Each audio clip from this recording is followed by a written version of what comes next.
칼과 방패로 지탱되던 로마의 물리적 통치력이 한계에 다다랐을 때 황제는 보이지 않는 무기를 꺼내 들었습니다.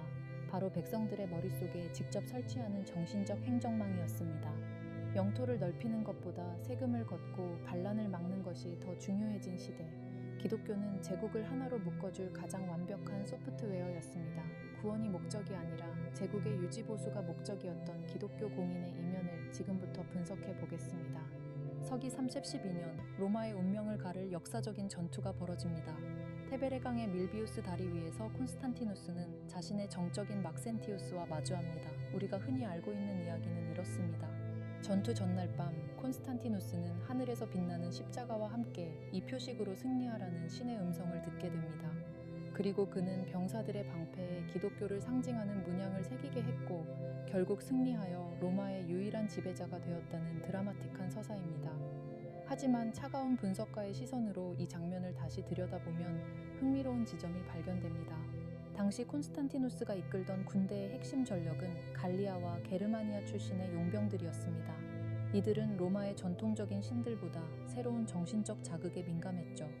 황제에게 필요했던 것은 단순한 신앙이 아니라 흩어진 군심을 하나로 묶고 자신에게 신성한 정통성을 부여할 강력한 브랜드 이미지였습니다.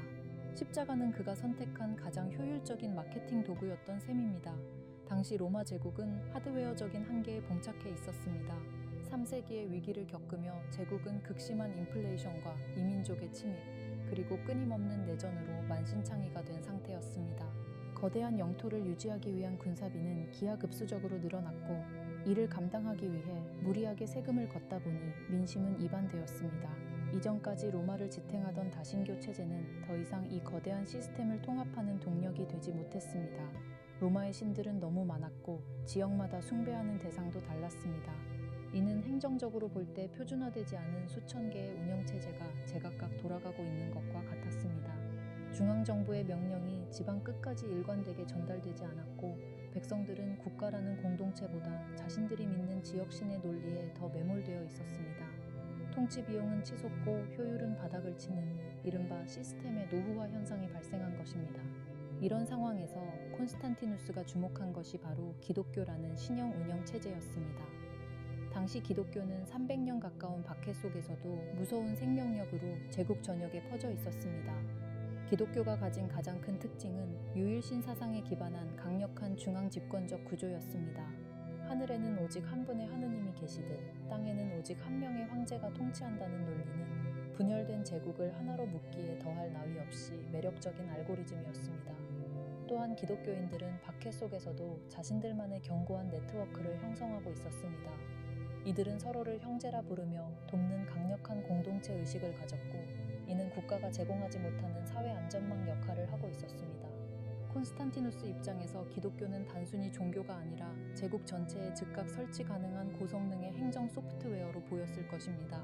황제는 기독교를 공인함으로써 얻게 될 인센티브를 명확히 계산했습니다. 첫째는 군사적 충성심의 확보였습니다. 당시 군대 내부에 깊숙이 침투해 있던 기독교 세력을 포섭함으로써 군의 결속력을 다질 수 있었습니다. 둘째는 사회적 통합 비용의 절감입니다. 제각각인 다신교적 가치관을 기독교라는 단일한 가치관으로 대체하면 법 집행이나 세금 징수 같은 행정 업무의 효율이 극대화될 수 있었습니다. 셋째는 황제권의 강화였습니다. 다신교 체제에서 황제는 여러 신 중 하나이거나 신의 대리인 중 한 명에 불과했지만 기독교 체제에서는 유일신으로부터 통치권을 부여받은 절대적인 존재로 격상될 수 있었습니다. 이것은 단순한 종교적 관용이 아니라 로마라는 거대 기업의 생존을 위해 필수적인 시스템 업데이트였습니다. 하지만 이 과정이 순탄했던 것만은 아닙니다. 로마의 전통적인 귀족 계급과 원로원은 여전히 오래된 다신교적 가치를 고수하며 변화에 저항했습니다. 콘스탄티누스는 이들을 자극하지 않으면서도 점진적으로 기독교를 주류로 끌어올리는 정교한 줄타기를 시작합니다. 그는 공적으로는 십자가를 내세우면서도 화폐에는 여전히 로마의 전통적인 태양신 문양을 새겨 넣었습니다. 심지어 그는 죽기 직전까지 세례를 받지 않았습니다. 이는 그가 기독교라는 종교에 매몰된 광신도가 아니라 상황에 따라 도구를 갈아 끼울 줄 아는 냉철한 전략가였음을 보여주는 증거입니다. 그에게 기독교는 목적이 아니라 무너져가는 제국을 재건하기 위한 수단이었습니다. 서기 313년 발표된 밀라노 칙령은 바로 이러한 전략의 정점이었습니다. 흔히 이 칙령을 기독교의 승리로만 해석하지만 사실 그 내용은 모든 종교의 자유를 보장한다는 원칙론적인 선언이었습니다. 하지만 그 이면에는 기독교인들이 빼앗겼던 재산을 돌려주고 그들의 조직력을 국가 시스템 안으로 흡수하려는 치밀한 계산이 깔려 있었습니다. 박해받던 소수자들이 국가의 보호를 받는 핵심 세력으로 편입되면서 이들이 가진 열정과 조직력은 고스란히 로마 제국의 행정력으로 치환되었습니다. 국가가 하지 못하던 가난한 자들에 대한 구제와 교육을 기독교회가 담당하게 되었고, 이는 국가의 복지 비용을 획기적으로 줄여주는 효과를 가져왔습니다. 결국 밀라노 칙령은 종교적 자유라는 이름의 가면을 쓴 국가 핵심 인프라의 민간 위탁 사업이나 다름없었습니다. 이제 콘스탄티누스는 단순히 종교를 허용하는 수준을 넘어 이 강력한 소프트웨어를 제국의 하드웨어에 최적화하는 단계로 진입합니다. 여기서 한 가지 흥미로운 모순이 발견됩니다. 자유를 주었더니 오히려 내부에서 심각한 충돌이 발생한 것이죠. 기독교가 주류로 올라서자마자 그동안 억눌려 있던 내부의 교리 논쟁이 폭발했습니다. 특히 예수의 신성을 두고 벌어진 아리우스파와 아타나시우스파의 대립은 제국 전체를 뒤흔들 만큼 격렬했습니다. 행정가의 관점에서 볼 때 이는 치명적인 버그였습니다. 제국을 하나로 묶기 위해 도입한 시스템이 오히려 분열의 원인이 되고 있었으니까요. 콘스탄티누스는 이 문제를 해결하기 위해 서기 325년 니케아 공의회를 소집합니다. 주목할 점은 종교 지도자도 아닌 황제가 직접 이 회의를 주관하고 주도했다는 사실입니다. 그는 신학적인 진리에는 사실 큰 관심이 없었습니다. 그가 원한 것은 오직 하나, 바로 표준화였습니다. 서로 다른 교리는 행정적 혼란을 야기하고 이는 곧 통치 비용의 상승으로 이어집니다. 황제는 복잡한 신학 논쟁을 단칼에 정리하며 하나의 공인된 버전인 니케아 신조를 만들어냅니다. 이것은 단순한 종교적 합의가 아니라 로마 제국이라는 거대한 시스템 내에서 통용될 단일 규격의 통신 프로토콜을 확정한 사건이었습니다. 이제 제국 어디에서나 동일한 믿음과 동일한 논리가 작동하게 된 셈입니다. 이러한 표준화 작업은 즉각적인 경제적 효과로 이어졌습니다. 콘스탄티누스는 기독교 성직자들에게 파격적인 인센티브를 제공했습니다. 병역을 면제해주고 세금을 감면해주었으며 교회의 법적 판결권을 인정해주었습니다. 오늘날로 치면 특정 공익법인에 엄청난 세제 혜택과 사법권까지 부여한 것과 같습니다. 왜 이런 무리수를 두었을까요? 바로 성직자들을 국가의 하급 관리로 활용하기 위해서였습니다. 제국의 행정망이 닿지 않는 구석구석까지 교회의 조직망이 뻗어 있었고, 황제는 성직자들에게 혜택을 주는 대신 그들을 통해 민심을 파악하고 조세를 독려하며 질서를 유지하는 행정 대행 업무를 맡겼습니다. 성직자들은 이제 신의 말씀을 전하는 자인 동시에 황제의 정책을 정당화하는 홍보 요원이 되었습니다. 일요일을 공휴일로 지정한 것 역시 신앙심 때문만은 아니었습니다. 제국 전체의 노동 리듬을 하나로 맞추어 행정적 예측 가능성을 높이려는 의도가 깔려 있었습니다. 모든 백성이 같은 날 쉬고 같은 장소에 모여 같은 메시지를 듣는 시스템, 이것은 현대의 대중 매체나 교육 시스템이 없던 시절 국가가 백성들의 생각을 통제하고 관리할 수 있는 가장 효율적인 플랫폼이었습니다. 여기서 우리는 기독교의 성격이 어떻게 변했는지 주목해야 합니다. 고난과 희생을 강조하던 지하교회의 야성은 사라지고 점차 제국의 위계 질서를 닮은 관료적 조직으로 탈바꿈했습니다. 교회의 구조는 로마의 행정구역 단위를 그대로 따랐고 주교들의 권위는 로마 관리들의 권위와 겹쳐졌습니다.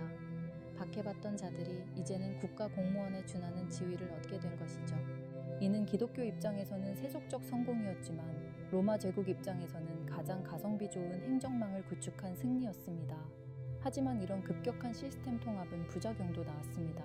단일 OS가 설치되자 그 체제에 동의하지 않는 모든 생각은 이단이라는 이름의 악성 코드로 분류되어 삭제되기 시작했습니다. 다신교 시절의 관용은 사라지고 오직 하나의 정답만을 강요하는 배타적 논리가 제국을 지배하게 되었습니다. 이는 사회적 결속력을 높였을지는 모르나 로마가 가졌던 다양성과 유연성이라는 하드웨어적 강점을 약화시키는 결과를 초래했습니다. 더욱이 황제와 교회의 유착은 권력의 비대화를 불러왔습니다. 콘스탄티누스는 교회를 지원하며 그들을 통제하려 했지만 시간이 흐를수록 교회는 독자적인 권력기관으로 성장하여 오히려 황제권을 위협하는 존재가 되어갔습니다. 처음에는 통치를 돕기 위해 설치한 소프트웨어가 나중에는 하드웨어의 자원을 독점하고 시스템 전체를 장악해버린 셈입니다.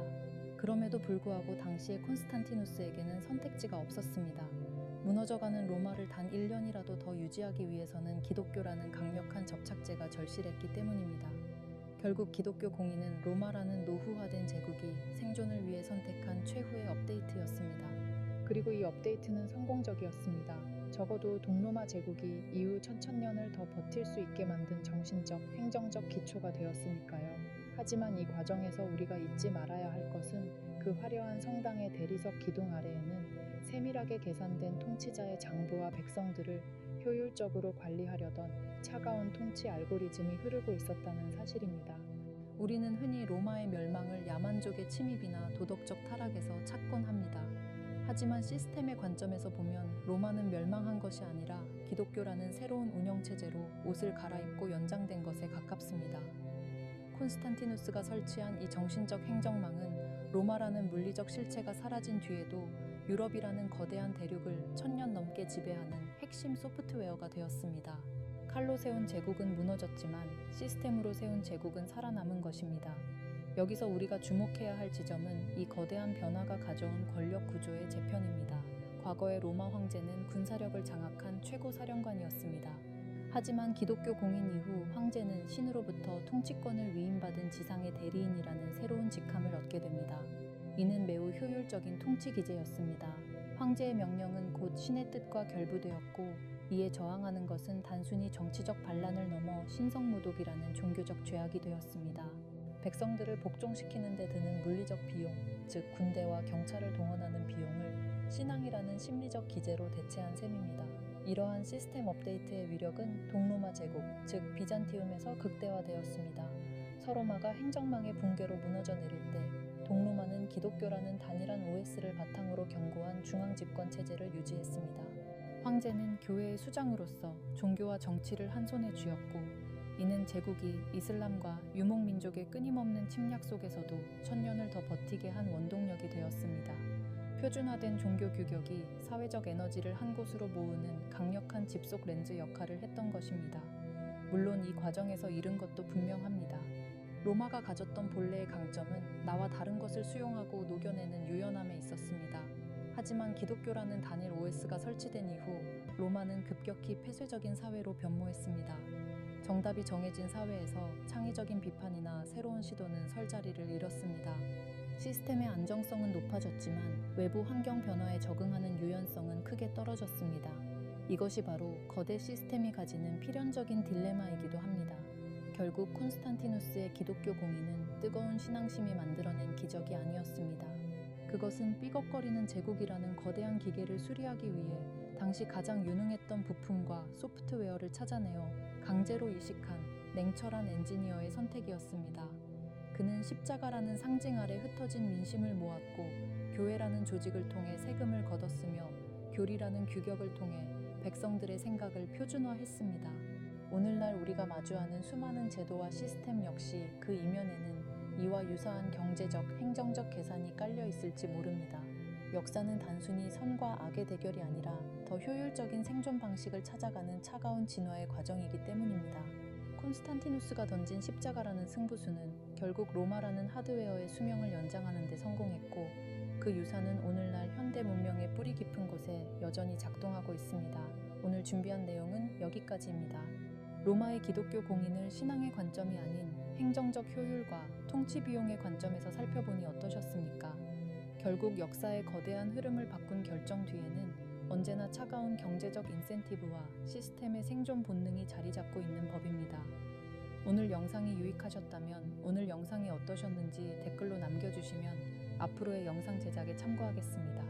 앞으로도 저희 역사 참결러는 역사를 움직인 인간의 욕망과 시스템의 메커니즘을 계속해서 해독해 나가겠습니다.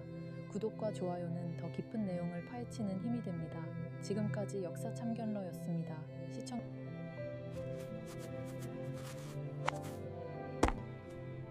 구독, 좋아요 꽉 눌러주세요.